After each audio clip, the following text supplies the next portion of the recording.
What's good, YouTube? And welcome to the house and Cimoooooooo watch. I mean, market watch. We've got a couple of buyouts that have happened, and they kind of come back to a deck profile over here that is a first place Gouki Nightmare deck profile. It's actually an amazing watch. I'm going to link it down in the description below, and I do heavily suggest you check it out. And how good is Waking the Dragon? So the dragon has now been woke a third time in a row. I'm sure you guys are tired about hearing about it, but Waking the Dragon price itself keeps kind of stuttering down, and we'll show that in a bit. But there's been kind of a few waves because of this how good is Waking the Dragon.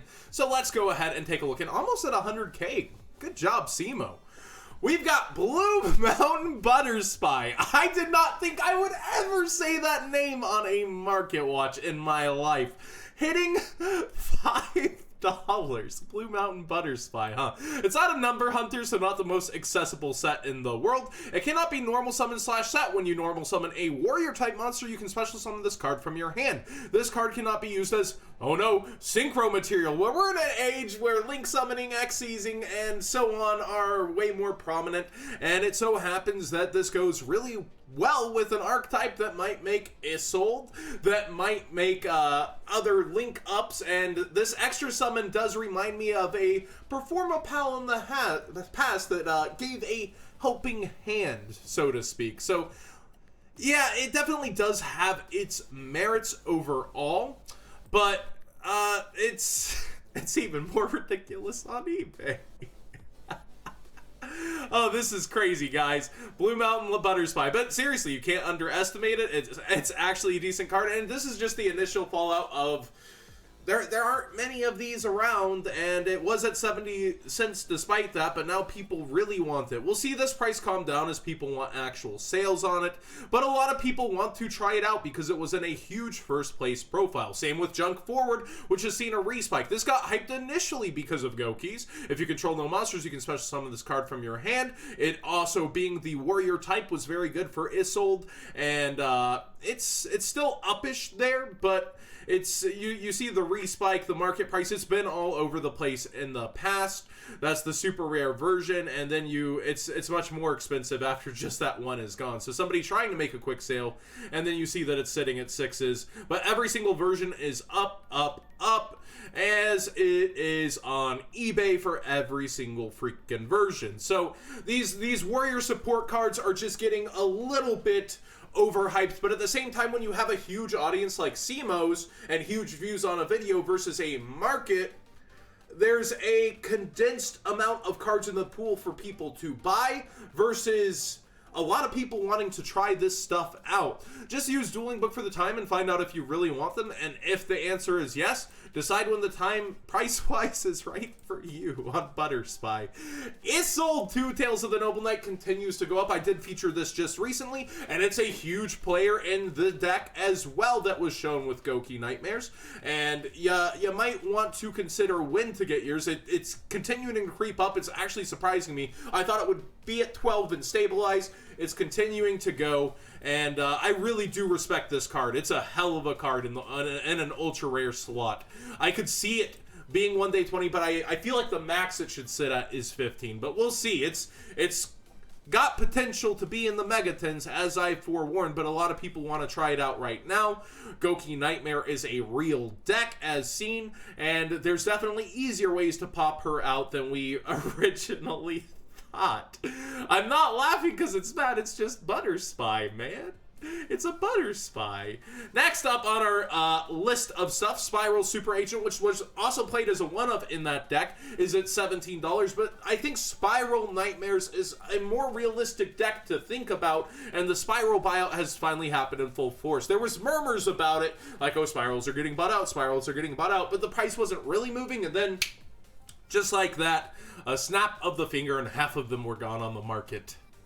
But seriously, it's pretty crazy. The super toughs are up as well, but double helix ain't moving anywhere yet, so it's not like people are going full out for this. But at the same time, you might want to consider getting double helix now if you are considering the deck, and decide when these fall out from their initial price rise, perhaps what you want to do. Tough is still, you know, $1.50, I think, rare. I don't think the rares got bought out either. Yeah, $1.20 actually. So below market price on the rare. It's just the hollowed out Toughs and the super agents that never got reprinted are up a little. And I would love to see this in Battles of Legend. Just saying. But $14.50 over here, so already fallen on down. And it does quickly go up. But at the same time, that's because of the initial buyout. Just wait for quantities to kind of come. There's definitely people who've been holding on to these, I would think. So like I said, let's talk about Waking the Dragon a third time. The quantity, even though it's a short print, is going to be high from vendors ripping open massive amounts of this product. That's why you're going to see top-rated sellers as some of the first sellers with 106 copies holding the line at 221. Game Heroes wants to make some sales, and that's what they're going to do. They're going to set up here. Limitless Games. Hey, Jason, I think that's Jason. 16 copies up here. You see 72 with Child Productions. All of them holding the line at 221 together for almost 200 copies on the market. So what I was emphasizing in the first video with this is, don't leave this on a table. Pick it out of your bulk. You're going to want to keep this. You might want to get it now, not at a mark above $2. And we see it quickly heading towards that $2 mark in just a few days, even with a huge push from Cimoooooooo's channel. But what does go away with huge pushes from channels is stuff like... Oh, it hurts. $95, $130 on eBay. We're seeing ridiculous prices everywhere from the Last Warrior from Another Planet. And that's not even the card you're most likely to summon, but the card that most likely is to summon that didn't go up after my video yesterday, but then Cimoooooooo's came out, is Raidraptor Falcon. And we see that the lowest near mint is now at $3 frickin'. We also do see, if you were to get more stuff from this seller, 25 cents plus $2.70 shipping, maybe you could find other stuff from them. But you see all over the board, it's headed towards $3. This card, Sky Strikers, what do they do to it? Absolutely nothing. It's pretty crazy how much of a boss monster this actually becomes against many, many decks. And people were like, actually, John, True Dracos doesn't really do much against this. I don't know about True Dracos not doing much against this if they already have stuff like Skill Drain face up on the field. It says unaffected by other cards' effects, but if there's already something like Skill Drain on the field chaining to the effect of, say, Waking the Dragon, then you can preemptively try to stop it. So Dracos has a few answers if you get it out, like those on the field first before this hits. But if this just hits out on the field without something like that face up, yes, True Dracos are also in for a world of hurt with very few ways to take care of it, if any. And so we actually see over here, one from Japan in English is the lowest listed. Isn't that crazy? And we see actually bought out all the way to the $10 mark on eBay, quickly recuperating over here on TCG Player. But I have to say, when you do have a large audience, myself included, and there's so few cards in the pool, people make their decisions, and a lot of people love that deck profile. Myself included, I'm a fan. A lot of people love Cimoooooooo's How Good Is videos. A lot of people love Market Watch, and there's always going to be a condensed field of people looking at, like, their wallets, looking at the video and deciding, hey, I want to try that out. And it just happens. It does. Now, I was actually surprised. I said I'm glad Impermanence is going down, and I can't wait to see how far it goes down. It took a bit of a different turn than I predicted, and now it's sitting back at 70 solid over here, around the 68 mark, a little higher on eBay, quickly heading towards 70 as well once again. Very, very low quantities on market, and like we said and emphasized, this is a shorter printed secret. It's almost like the old secret rare printings, and being the main chase card out of the set, it seems like it's going to maintain a price nearish here, perhaps. I thought it was going to fall towards 60. Maybe we would see it go down towards 50 in the off-season. Remember Ash Blossom going down to 42 in the off-season for the secret rare when there wasn't even a reprint announced? We'll see where it heads in the off-season, but for now, we got the WCQ and the road to the WCQ on our plate. So it seems like a lot of people are making the investment for this, and they are looking at it like, I'm going to fight, I'm going to top nationals, I'm going to worlds.